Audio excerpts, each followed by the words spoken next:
여러분 안녕하세요. 호흡 발성 전문 트레이너 리미입니다. 반갑습니다.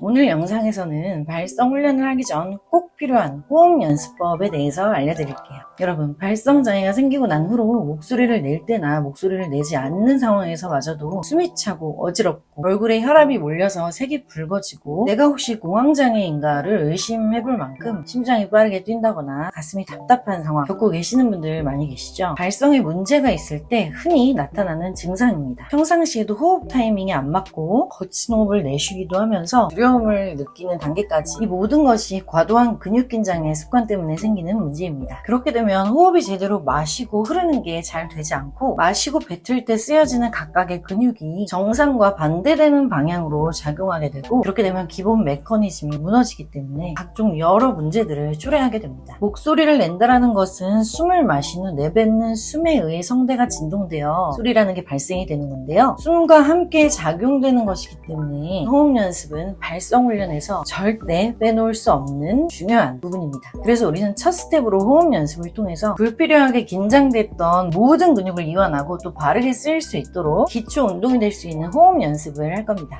자, 먼저 코로 숨을 길게 마실 건데요. 숨을 마실 때 미간을 살짝 올려서 조금 밝다거나 살짝 놀란 표정으로 편하게 마셔주시고요. 자세가 거북목 또는 라운드 숄더이시거나 몸의 중심을 잡아주는 코어의 힘이 약하신 분들은 몸의 긴장이나 경직이 상당히 많기 때문에 이 마시는 행위에서마저도 몸이 부들부들 떨리고 근육이 경직이 될 수 있어요. 그래서 기본 바른 자세가 굉장히 중요한데요. 허리와 가슴, 어깨를 펴주고 고개를 살짝 들어준 다음 양팔을 어깨선보다 살짝 이렇게 뒤쪽으로 자연스럽게 보내주면서 숨을 자연스럽게 마셔주세요.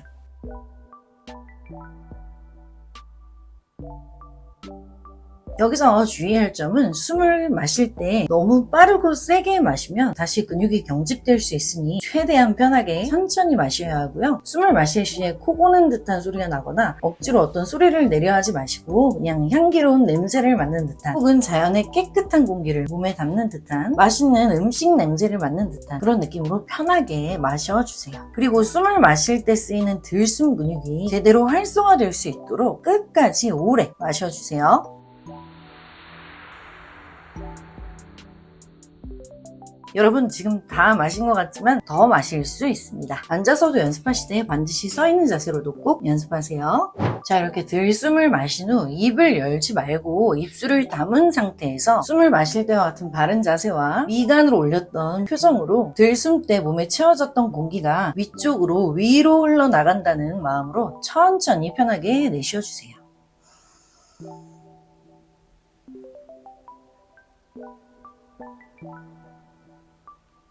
내쉴 때 코로 내뱉는 소리가 너무 크지 않게 내뱉으셔야 합니다. 이번에도 날숨 근육이 제대로 활성화될 수 있도록 끝까지 천천히 오래 내쉬어주세요.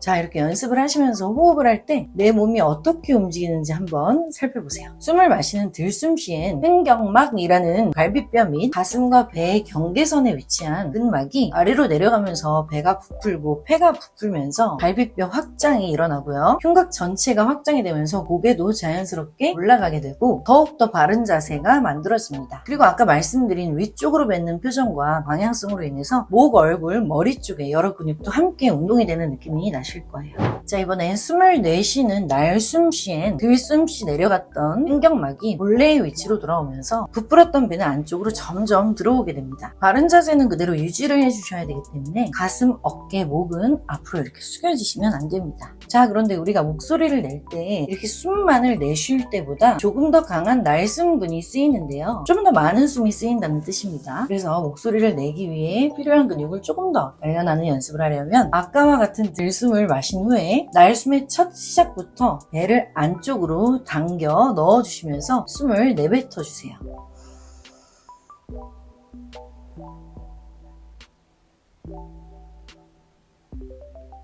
이 연습까지를 하셔야 합니다. 근데 여러분, 이 연습에서는 주의해야 하는 포인트가 있어요. 제가 척추측만증이 어렸을 때부터 심했었는데 그럴 때 병원에서 도수치료나 물리치료를 받게 될 때 배를 안쪽으로 당기는 운동법을 배웠고 이렇게 배를 안쪽으로 당기면서 이너코어를 단련하는 훈련들을 한 적이 있어요. 그리고 또 병원에서 경험해 본 적이 있고요. 해보신 분들도 계실 거예요. 그런데 전 이 훈련이 발성에 안 좋은 영향을 주게 됐었는데 그 이유는 이 훈련을 숨을 참고 했다는 점 때문입니다. 절대 그러시면 안 되고요. 발성장애 증상이 심하신 분들은 이 연습 시에 숨을 쉰다는 개념을 배제한 채 연습하시게 된다면 오히려 악화가 되실 수 있으니 꼭 숨이 동반되어야 하고 이것이 호흡 연습임을 잊으시면 안 됩니다. 여러분, 발성장애가 치료되시려면 꼭 기초부터 기본 순리대로 연습을 하셔야 합니다. 제가 치료를 위해 다양한 방식들을 접해본 결과 증상이 많이 심하지 않았을 때는 호전에 효과가 있다고 생각했던 어떤 훈련 방식이 시간이 지나 이전보다 더한 악화를 불러일으킨 경험을 하기도 했었고 또 그렇게 악화된 단계에서 접한 또 다른 방식으로 또 효과를 봤다고 느꼈으나 마찬가지로 악화를 경험하거나 그 이상 진전이 되지 않는 상황들을 수없이 겪었습니다. 이유는 가장 근원이 되고 기본이 되는 부분을 교정하지 못한 채 임시 방편식의 연습이 되었기 때문입니다. 차라리 발성장애 증상이 심한 상태라면 정말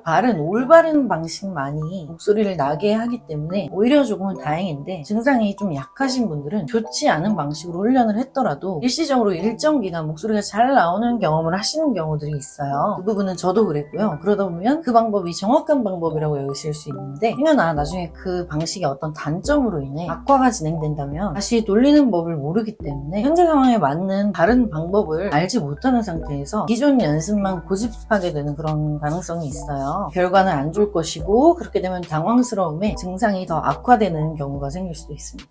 여러분, 발성장애가 치료되려면 꼭 기초부터 기본 순리대로 연습을 하셔야 합니다. 오늘 알려드린 이 호흡 연습은 소음이 나지 않는 연습이니 때와 장소를 가리지 않고 많이 연습하세요.